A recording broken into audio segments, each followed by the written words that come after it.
రంగారెడ్డి జిల్లాలో మరో ఘోర రోడ్డు ప్రమాదం చోటు చేసుకుంది. మొయినాబాద్ మండలం పరిధిలోని కనకమామిడి గేటు వద్ద 2 కార్లు వేగంగా ఎదురెదురుగా వచ్చి ఢీకొన్నాయి. భయంకరమైన ఈ ప్రమాదంలో ఒకరు స్పాట్లోనే చనిపోయారు. 9 మందికి తీవ్ర గాయాలయ్యాయి. క్షతగాత్రుల్లో పలువురి పరిస్థితి విషమంగా ఉండటం ఆందోళన కలిగిస్తోంది. గాయపడిన మిగిలిన 9 మందిని స్థానికులు, పోలీసులు వెంటనే స్పందించి 108 అంబులెన్స్ ద్వారా చికిత్స నిమిత్తం సమీపంలోని ప్రభుత్వ ఆసుపత్రికి తరలించారు. అక్కడ ఆ దృశ్యాలు మీరు చూస్తూ ఉన్నారు. ప్రమాద అనంతర దృశ్యాలు భయం గొలిపే విధంగా ఉన్నాయి. మొత్తం అక్కడ ప్రాంతం మొత్తం కూడా తీవ్రమైనటువంటి భయాందోళన కలిగించేటువంటి పరిస్థితి అక్కడ కనిపిస్తోంది. ఆ దృశ్యాలు చూస్తుంటే బీజాపూర్ రహదారిపై నిరంతరం జరుగుతున్నటువంటి ప్రమాదాలపై స్థానికులు, వాహనదారులు తీవ్ర ఆందోళన వ్యక్తం చేస్తూ ఉన్నారు. ఈ నెల మొదటి వారంలో బస్సు ప్రమాదం తర్వాత ఒక లారీ యాక్సిడెంట్ అయింది. ఇలా వరుసగా ప్రమాదాలు జరుగుతుండడంతో వాహనదారుల్లో భయం గలుపుతోంది. అసలు ఎప్పుడు ఏం జరుగుతుందో చెప్పలేకపోతున్నాం. వరుస ప్రమాదాల నేపథ్యంలో రహదారి పనులు కూడా యుద్ధ ప్రాతిపదికన వేగవంతం చేయాలని, భద్రతా చర్యలు వేగంగా తీసుకోవాలని వాహనదారులు డిమాండ్ చేస్తున్నటువంటి పరిస్థితి కనిపిస్తుంది.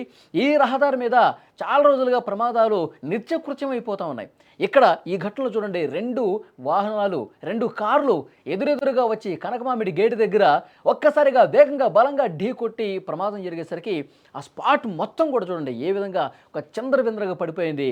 ఆ కార్లు 2 కూడా ఏ విధంగా నుజ్జు అయిపోయాయో ముందు పార్ట్స్ చాలా స్పష్టంగా మనం చూస్తున్నాం.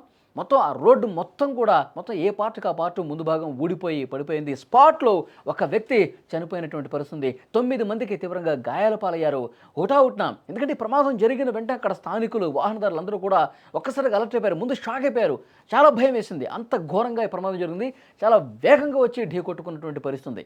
అంటే ఈ ప్రమాదానికి అసలు కారణం ఏంటి? నిద్రమత్తులో ఉండటం వల్ల కారణం కనిపిస్తోందా, లేకపోతే అతి వేగంగా వచ్చి ఢీ కొట్టుకున్నారా? అక్కడ స్థానికులు చెప్తున్నారు చాలా వేగంగా వచ్చారు. ఇద్దరు కూడా వేగంగా వచ్చి ఎదురెదురుగా వచ్చి ఇది ఒక సినిమాల్లో చూసినట్టుగానే అంత దారుణంగా 2 వెహికల్స్ ఢీ కొట్టుకున్నటువంటి పరిస్థితి ఉందని చెప్పి అక్కడ స్థానికులు కొంతమంది చెప్తున్నారు.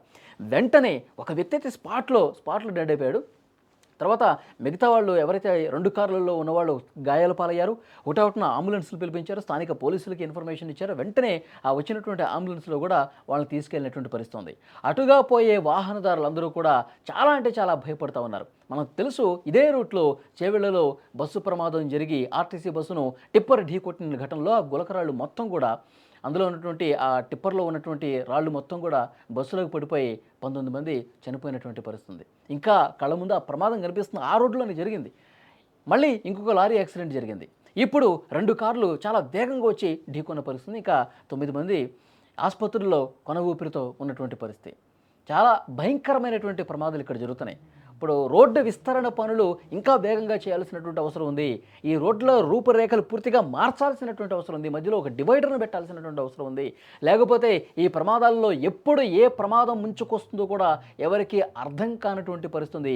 ఎప్పుడు ప్రాణాలు గాల్లో కలిసిపోతాయని ఒక ఆందోళన కనిపిస్తోంది. దయచేసి అధికార యంత్రాంగం, ప్రజాప్రతినిధులు పట్టించుకోండి అని చెప్పి అక్కడ స్థానికులందరూ కూడా మాట్లాడుతున్న పరిస్థితి. ఈరోజు ఉదయం చేవెళ్ల రోడ్లో అక్కడ జరిగినటువంటి ప్రమాదానికి సంబంధించిన దృశ్యాలు మీరు చూస్తున్నారు. ఆసుపత్రిలో ఎవరైతే చికిత్స పొందుతున్నారో వాళ్ళలో కూడా 2-3 పరిస్థితి విషమంగా ఉన్నట్టుగా సమాచారం వస్తోంది.